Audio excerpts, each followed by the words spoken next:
Putu dan Komang, siswa kelas 9 dan 8 SMP Negeri 5 Singaraja mendapatkan pelajaran tambahan membaca dan menulis. Kementerian Komunikasi dan Informatika menutup 1.321 konten hoax tentang isu politik.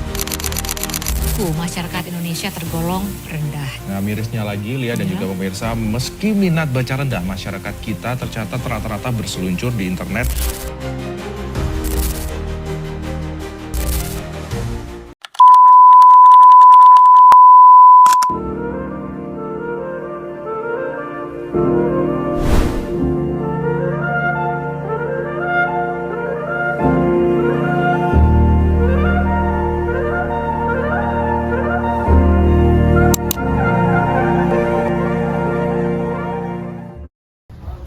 Assalamualaikum, Mama.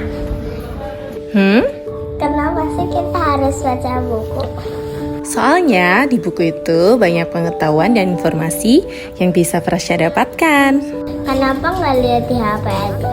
Memangnya kalau di HP, Frasya yakin informasinya sudah pasti benar?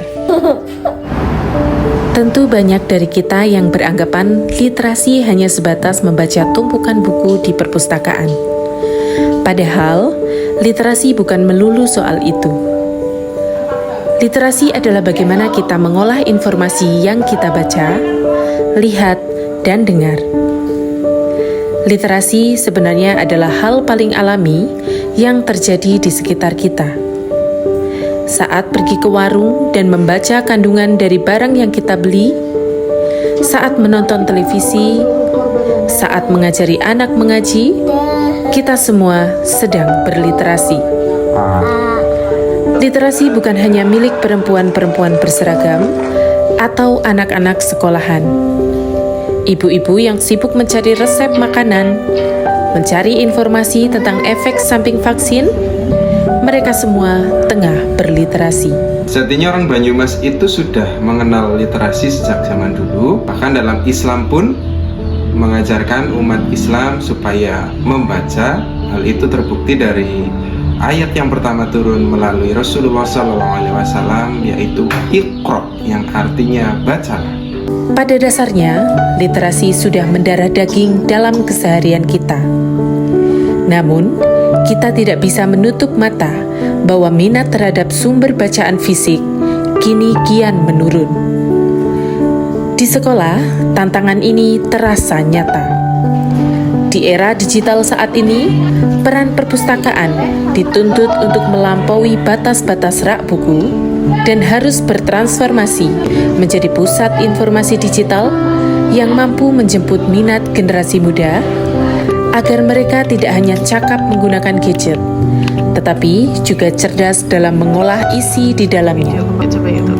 Kalau menurut saya, dengan melihat perkembangan anak-anak sekarang yang sudah mulai beralih ke digital, maka perpustakaan harus menyelesaikan juga untuk mulai beradaptasi dengan perusahaan era digital juga. Itu buku, novel, apapun yang pokoknya yang bisa digenggam dalam satu HP itu, buku era digital ini sudah masuk di situ semuanya, agar lebih mudah, lebih cepat, dan kita mencoba untuk lebih mudah dalam segala peminjamannya juga. Itu tidak harus datang ke perpustakaan, tapi kita sudah melihat mereka sudah berwujud secara digital. Dinas Arsip dan Perpustakaan Daerah Kabupaten Banyumas merupakan salah satu lembaga yang menjadi poros perkembangan literasi di wilayah Banyumas.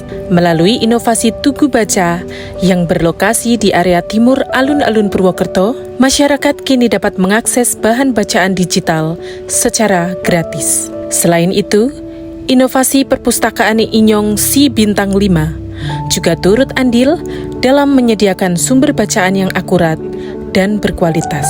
Kehadiran berbagai inovasi ini berperan penting dalam memajukan literasi di Banyumas dengan menyediakan informasi valid sehingga masyarakat dapat terhindar dari berita bohong. Langkah ini menjadi dorongan nyata bagi terwujudnya Kabupaten Banyumas yang lebih progresif. Lalu, bagaimanakah agar kita tetap tegak dan cerdas dalam mengolah setiap informasi yang masuk? Agar kita tidak tersesat, ada 3 cara cerdas dalam berliterasi. Pertama, cek sumbernya. 2, cek faktanya. 3, pikir sebelum sebar. Cerdas berliterasi adalah sebuah kunci. Karena untuk mewujudkan Banyumas yang lebih progresif, kita membutuhkan masyarakat yang mampu mengolah informasi dengan bijak. Kita membutuhkan generasi yang cerdas, memilah mana yang benar dan mana yang salah demi kemajuan daerah kita tercinta. Terus membaca dan membaca demi masa depan anak bangsa. Sebagai generasi bangsa, tugas kita adalah membaca, dan terus membaca. Karena literasi bukan sekedar cara untuk menjadi pintar, melainkan pondasi utama untuk memajukan bangsa ini. Mari kita mulai dari diri sendiri demi mewujudkan Banyumas yang lebih progresif. Saatnya kita bergerak untuk cerdas membaca dunia.